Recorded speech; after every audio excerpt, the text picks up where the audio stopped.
Hello everyone, welcome to JS Gigs and my name is Deepak. Here in this tutorial, I'm going to be talking about setting up the AWS infrastructure, precisely the Cognito, and then understanding what user pool and identity pool is all about. And also at the same time, I'm also going to be explaining how user pool is created in AWS Cognito and similarly the identity pool. And I'll tell you what is the difference between them. First of all, the user pool. The user pool, let me draw the pan first. And here in the end, you can understand that this is a customer, right? And if it tries to access any of our services hosted here, let's say S3, let's say CloudFront, or let's say EC2 hosted APIs, right?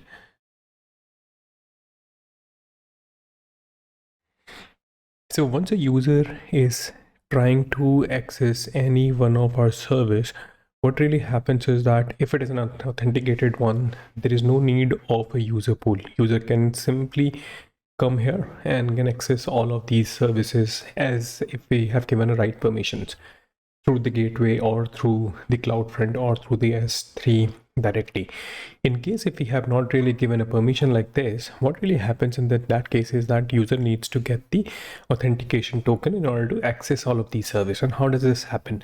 So firstly, there are two things that we have been talking all that while. First is the user pool. The user pool, the purpose of this user pool is to manage the user sign up, sign in, and user directory.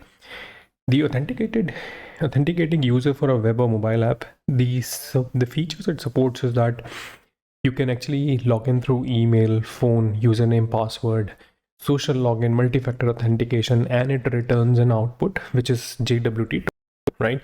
So once a user tries, when a user interacts with our application and if it is an authenticated route, user needs to get the JWT token, and it is basically received from user pool, right? So that's a JWT token. So that's about user pool. In case of an identity pool, the purpose of identity pool is to provide temporary AWS credential via IAM roles to authenticated or guest user to access AWS service. So that means that user pool authenticates it, whereas the identity pool authorizes it, right? So let's say if you're authenticated, meaning you can log in, but can you access S3, the CloudFront or the EC2? That's that's driven by the identity pool. So identity pool provides the customer who is logging in through the user pool the token, the temporary token. That particular token determines if you can access any one of these services. So authentication is done by the user pool. The authorization is done by the identity pool by using the IAM roles, right? And how do they work together? That's something we are going to be seeing now. So if you have not really created your AWS login up until now, I would request you to create one. And what you see on my screen is the AWS login, right? So let me just expand this a little bit. And what I've done is, like, once you create the AWS credential, what really happens is that you land over here, and I'm going to be making use of some of these services. So currently you can see that this is a fresh slate. I have my personal AWS account that I'm not really going to be sharing. I have created a different account just for the purpose of YouTube tutorial and to get it recorded. So once you land on successfully create the username and password for AWS console, and I've logged in as a root console to be precise. The idea behind this is that I'm not going to be making it too complex for you to understand. I'm just going to be starting it from the basics, wherein I'll explain, how you can create different services and make use of those. So currently this is a fresh login. So what really happens is that here on the search, you can actually search Cognito, right? And you may also notice that once you land over here, I already had these Cognito visited. So in this particular section, all the recent visited services would appear. So let me click on Cognito, and once you click on Cognito, you will have to click over here, and then comes the user pool and identity pool. Currently, you can see that the user pool and identity pool are absolutely empty. So how do you create one? So what really happens is that, let's say, let me start by creating a user pool. And the idea behind creating the user pool or identity pool is to basically host our application online, at the same time provide authorization and authentication to a user to access authenticated route. That's what we're going to be seeing in a moment. But let me start by creating a user pool. Right, so once you come here, this is how the Amazon Cognito user pool would look like. You'll have to click over here, and it's a traditional web application. Let's say YouTube tutorial, and I'm going to be signing in from the email and username. I'm not going to be selecting the phone number in this case. So now, as I said earlier, that whenever you are trying to create a user, whenever you are trying to create the OIDC, which I explained in the in previous tutorial, the AWS Cognito provide a basic UI, right? That UI, using that UI, you can actually register a customer, and at the same time you can log in a customer, right? So in this case, what really happens is that I'm going to be making use of name, and let's say given name and family name, and let's say email, right? Birthday, the moment you start selecting all of these, what would happen that whenever a user is registered, all of these options would pop up to a user, right? And I don't want to create a very complex form. I just want to create a simple form. So I'm going to be doing it like this. So what have I selected? I've just selected 4 of these services, and whenever you select these services, all of these field names start to appear here. And once you save it, what really happens is that the UI that would get created by the AWS Cognito, the default UI will have all these names, all these 4 parameters while a user is getting registered, right? So add a return URL, that's something optional, and I'll tell you why it is important and what it really holds in a moment. But let us just create a user directory. So you can click over here, which is down bottom here, create a user directory. So once you click on it, it takes a moment, and there you go, it gets created, right? So once you get this user pool created, what really happens is that here on this particular page, you would see that Golang, Java, Node.js, and Python, these are the default code available. So I'm going to be selecting the Node.js, and I'm going to be visiting this page once again. So right now I'm just going to be giving you the overview, and I've just created a user pool, right? I've not really created the identity pool, but let's just look at the login page here real quick. So let's say create an account. So now you can see that the parameter which I've selected, which is email address, given name, family name, and name, all of those 4 or 5 parameters appear here, and then the password and a confirm password and a username is something which is mandatory, right? So that's how it works, right? So let me go back. So this is the user, this is the login page which will appear in our application once we integrate it. But let's just go back to the Amazon Cognito and do the other thing, which is creating an identity pool. So I think I've already given you the overview of identity pool. The idea of identity pool is to provide the temporary access to customers so that a user can access services such as S3, CloudFront, EC2, or API Gateway, right? So the user pool is to tell the customer or tell the system that the customer is authenticated. This is authenticated. An identity pool is through which you tell that a user is authorized to access all of these services, right? So we have now successfully created the user pool. Time for us to create the identity pool. So before I create identity pool, I would want to bring your attention back to the explanation that I had been giving earlier. The user pool is basically to authenticate. However, identity pool is to basically to authorize a user. If a user can access services such as S3, EC2, CF, which is CloudFront or API Gateway, or so on and so forth, right? So here, while we create the identity pool, it will let us basically do select all of these options. So first of which is we need to provide the authenticated access, and the user pool has to be the Amazon Cognito user pool. In case if you wish to have third-party logins, such as Facebook, Google, Amazon, Apple, Twitter, or whatever, you can actually select all of these, and these options will start to appear on your login page. Right, so we will see how it works in action exactly. For now, I'm just going to be creating the Amazon Cognito user pool and not going to be basically doing any third-party login in our application. So let me select the Amazon Cognito pool and click on next. The rule that I'm going to be doing is basically the YouTube user, right? And I'm going to be creating a new rule, and that's something which will appear in IAM section that I'll show you in a moment. So that's a role name. The user pool ID is the user pool that we have created in the previous spec, the previous step while creating a user pool, and it's the ID that we'll have to create. The app client ID is also given somewhere over there. That's something which I'll show you in a moment. Let me select that and let all the options be default selected. So let's say YouTube tutorial. Let me click on next and click on here, create identity pool. And now comes the identity pool. YouTube tutorial has been created.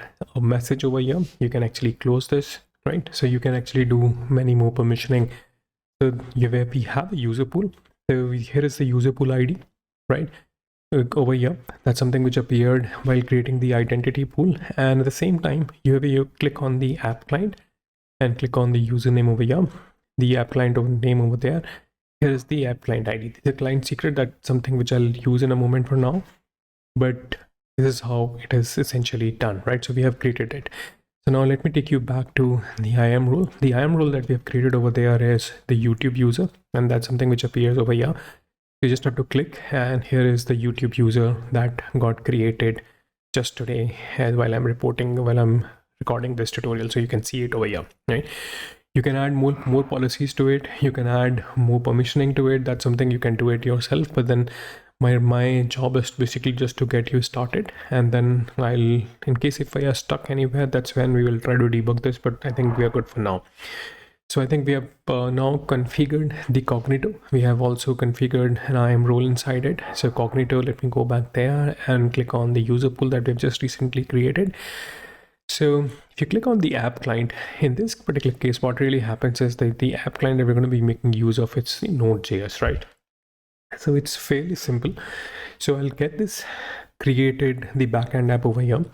And once I get this created, please understand that this is not the final one which we are going to be making use of. We are going to be making use of in the nodejs application. But just to get you started on this particular chapter tutorial, I think I'll select the Node.js and we'll get you rolling, right? All right, so now you can see the application running locally on my system. So you may notice that we don't really have anything to log in as of now, right? So how would we take this application or take this application user to login page? But before I do all of that, I would want to bring your attention again back to the Amazon console. And here the user pool that we have created at least recently. I'm going to be taking you to the overview page, right? And then you can see that all of this information is displayed over here. App client appears here. And then here. So if you look at the right top corner, you would notice that here you have a view login page, right? So once you click on it, there comes the login page, right?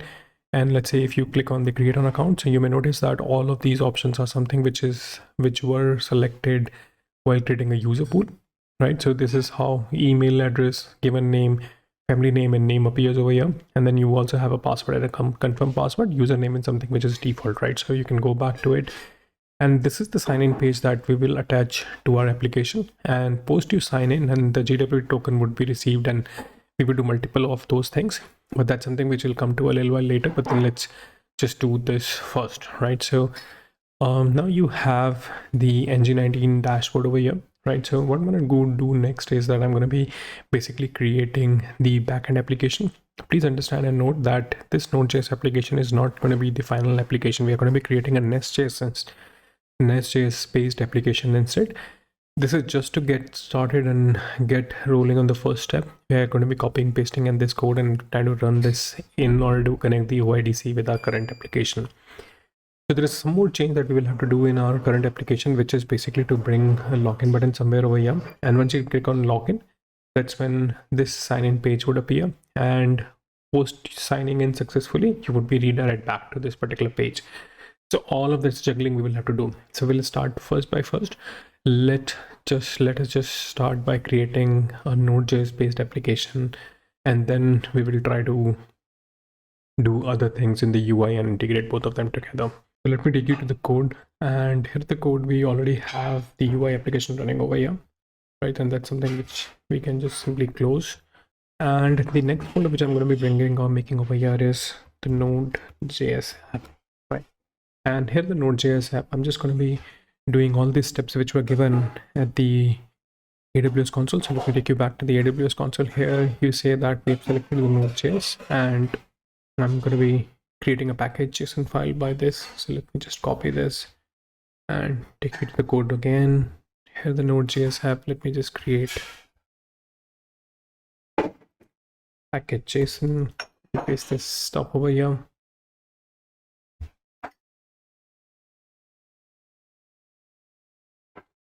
Now let me do the npm install.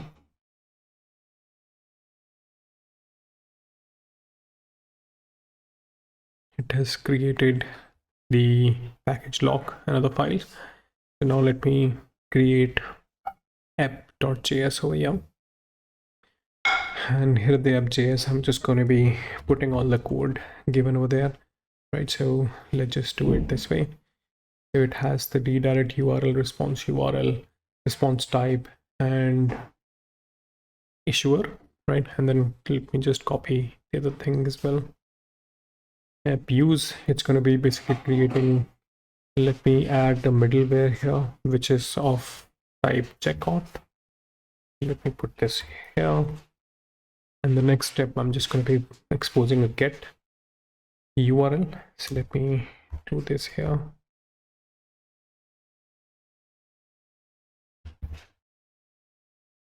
And then I'm going to be exposing the login route. Let me put this here. And now I'm going to be configuring the redirect URL and logout URL. So you can just put that code as is from the AWS console. And now I'm going to be putting the logout URL down below. So there you have a logout URL. All right. So this is pretty much done. And I think I'll have to expose this to some port. Okay, so now the last thing pending here is to expose it at the port number 3000 or 4000 of our choice. So let me quickly put this in. So in order to put this or expose this to the port, I'm going to be writing app.listen. And then I'm going to be defining the port, which is basically 4000. The reason why I'm not giving 3000 is that, I just want to keep it separate and different, and so that when you see the code, you would be able to understand what I'm talking about, right? So let me do this app.listen at 4000, and then I'm just going to be writing a console log inside of it, which will essentially just say that, the server is running or listening to port 4000. Right, so let me just save this bit right here. I think we're pretty much good. So now let me just start this. And in order to start this, what I need to do is just to do npm run start, and server is running on port 4000, right? So this bit is done. There is another thing that we need to be careful about, is that the client secret, right? And then I'm going to be keeping this hidden from you. So client ID and client secret is uniquely identifiable keys through which you can actually identify my application running in AWS, and I don't really want anyone to misuse it. And if you're thinking of misusing it by decoding it somehow, please don't do so. It's really, I would still urge you to use your energies in the right direction. Please don't do such things, right? It's not really going to be very helpful for you in the long run, right? So let me just put my client secret over here, and I'm just going to be deleting the sample key from here, and I'm just going to be putting my client secret. Now you may wonder that where will the client secret come from. So if you come here on my app client, if you go further on the top here, you have a client secret. So you just can click on it and get copied, and then I'll take you back to the code. I'm going to be putting this client secret over here, saving this, and I'm going to be restarting this server. So let me kill the port as well. Meanwhile, I am going to be making some changes in the UI application as well, right? So let me just close down everything. So what I'm going to do is, I need to have a button that says login, right? And that basically essentially comes from the app component. So if you come here, you may notice that you have a nav bar and a sidebar, and nav bar is a place where I need to put that particular button. So instead of logout, let me say login. And then in case when I log in, I need to bind the click event to, right? I just need to bind this click event and create a function on login and come here. And let's say, put this here.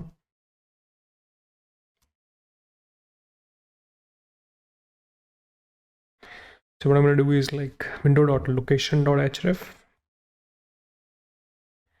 So what I'm going to do is like, I'm just going to be calling that particular URL that we have recently written in app.json or app.js, where I've exposed login URL to basically do the login thing.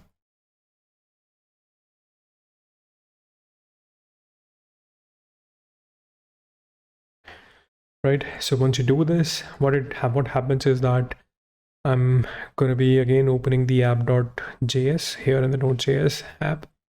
And if you come here, here's the login. And what it does is that it redirects to the auth URL. Auth URL is taken here from the client. And if you go further on the top, here you have a client object. Inside it, it is an issuer, URIs, types, secret, and client secret is given. So that's how it should ideally work. Now let us just test this in the browser. So let me take you to the Chrome and open this. Let's just see if that opens up. Yep. So it opens up, and let's see if that gets open up when I click on the login button. There you go. So now you can see that application is being opened here, right? So now let me create a user. So let me create a user by the name Deepak Jha. Next, or otherwise, let me go back and create an account instead. So Deepak Jha, I'm going to be putting in my address over here. Given name is Deepak, family name is Jha. Name, password, I'm just going to be putting that password over here.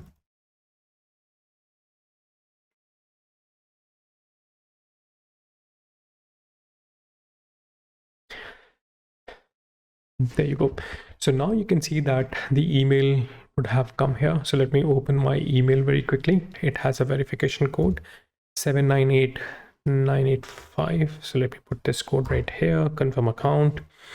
And there you go. Now you can say that you have successfully signed in, and this particular message comes over. But then we want our application to actually reroute to the login page or to the home page. So what we can do is like, if you come here, there is this thing we call as redirect URL. So in order to give the redirect URL, we need to go here, user pool, app client, YouTube tutorial.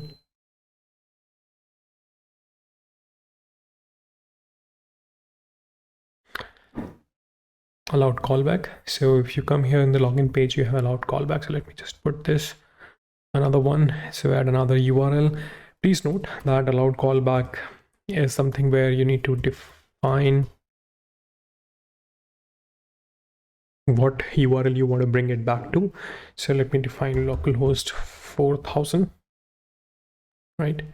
That's our localhost 4200, where our application is essentially running, right? And then let me just save the changes real quick, and then I'll take you to the code.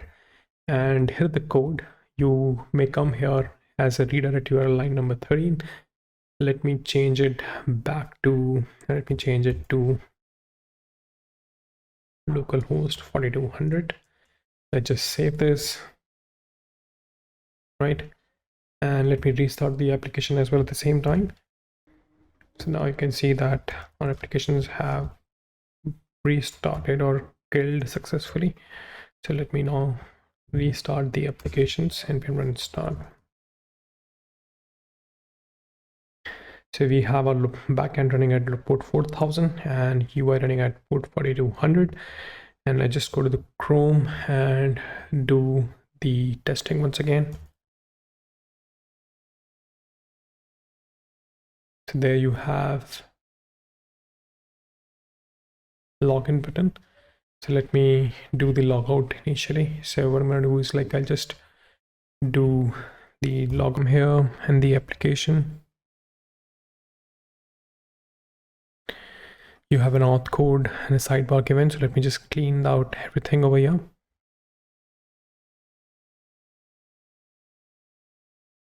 And do a refresh. And let me try to kill a login again. And there in the login, you can see that this function is available. So let me try to log in with the username that I've just recently created. And you can verify that username by going here at the overview, or rather at the user pool. Select the user pool, and then here you have a user, and there you go. You can see that this is the user that we have recently created, right?